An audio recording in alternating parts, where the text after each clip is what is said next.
जी प्यार से कहना धन निरंकार जी। जो एक कमल के फूल की तरह जो कीचड़ में अपना एक अलग अस्तित्व ले लेता है और कैसे फिर भी ये कीचड़ को खुद पे नहीं चढ़ने देता। वही बात कि संत चाहे संसार में कितना भी दुख सुख झेलें, कितनी ही मान्यताओं में अलग अलग ये एक अपना रह भी रहे हैं, सुन भी रहे हैं, हर तरह का प्रलोभन भी इस संसार में ये माया रूप, फिर भी ये संत हमेशा जानते हैं कि दुनिया के इस रंग में रहने से एक फायदा नहीं है। दुनिया में रहेंगे जरूर, भक्ति भी अपने ग्रस्त में समाज में रह के ही करेंगे, पर फिर भी एक फायदा नहीं है। दुनिया में रहेंगे जरूर, भक्ति भी अपने ग्रस्त में समाज में रह के ही करेंगे,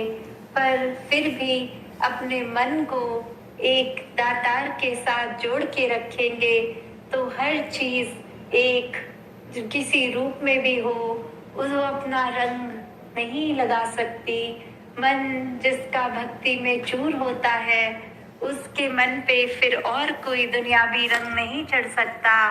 ये गुजरान मात्र, ये जो भी धन दौलत घर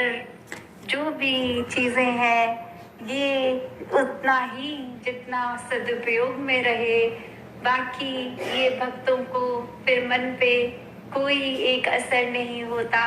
कि कोई वस्तु परमात्मा ने दी थी वो अगर ले भी ली, चाहे परिवारजनों में किसी का शरीर रूप हो या धन दौलत घर, कोई वस्तुएं कि जो दातार ने खुद बनाया उसको हमारे जीवन में दिया, वो जब चाहे ये दातार अपनी चीज ले ले, तभी शुरू से ही एक पहला जो प्रण होता है कि तन मन धन ये निराकार का ही है। जैसे हम अपने शरीर में कभी एक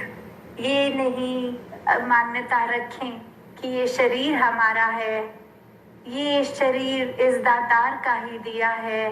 और इस आत्मा रूप का जीवन जीने के लिए घर बगर बनाया है, तो हमने फिर इस शरीर का जहाँ देखभाल भी करनी है, वहीं एक मन पे एक बुरे प्रभाव नहीं पड़ने देने, ना ही एक मन में अहंकार आने देना है। तो एक मित्र कहता है कि मैं गुलाब के फूल का व्यापार करता हूँ, इसको बेचता हूँ और ये कारोबार अब इतना कि घर से ही शुरू किया है, तो घर का एक कमरा हर समय खुशबू एक गुलाबों की ही उसमें रहती है, क्योंकि उसमें एक स्टॉक की तरह गुलाब रखे होते हैं और फिर उसी को बेच के नए गुलाब और यहाँ रख लेते हैं। और दूसरा दोस्त कहता मैं मछुआरा हूँ, मैं तो मछली पकड़ के बेच के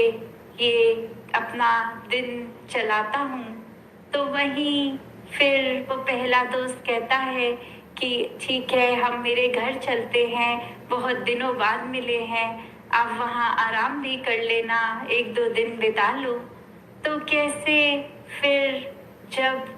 रात हुई और उस फूलों के कमरे में उस मछुआरे को जहाँ रात रुकने के लिए वो व्यवस्था की गई और वो मछुआरा अपनी आदत से इस मछली की बदबू में इतना आदी होता था कि इतने कंफर्टेबल माहौल में जहाँ सिर्फ और सिर्फ खुशबू थी, वो उसको रात को वहाँ नींद नहीं लगी। उसने कहा मैं इतनी सुगंध का एक आदी नहीं हूँ, इस खुशबू में मेरी आदत रही नहीं कभी, तो मैं खुशबू होने के बावजूद मैं आराम नहीं कर पा रहा। और फिर अपने जो घर के बाहर वो मच्छी पकड़ने वाली टोकरी जिसमें थोड़ी एक मच्छी की बास आ रही, वो कैसे फूलों वाले कमरे में फिर उस टोकरी को ले आता है, अपने चेहरे के पास रख देता है, ताकि वो जो उसको स्मेल सूंघने में फिर वो फूलों की ना आए, जिसका वो आदि वो दुर्गंध उसको ही सूंघकर फिर जाकर उसकी आंख लगी। तो कैसे संसार का भी यही रूप कि ये आदतें, जहाँ एक चुनाव है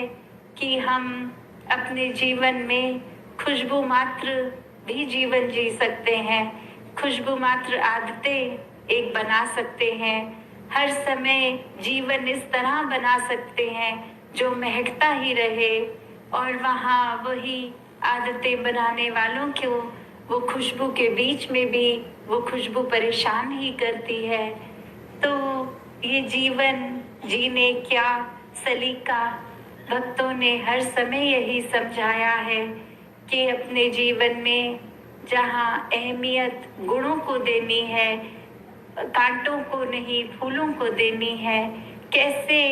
ये हमने क्या चुनना है जीवन में, उसका ये बुद्धि, ये विवेक, ये चेतनता इस परमात्मा के ज्ञान से, जहाँ हर समय अपने दिमाग का भी सदुपयोग करना है, अपने मन में भी फिर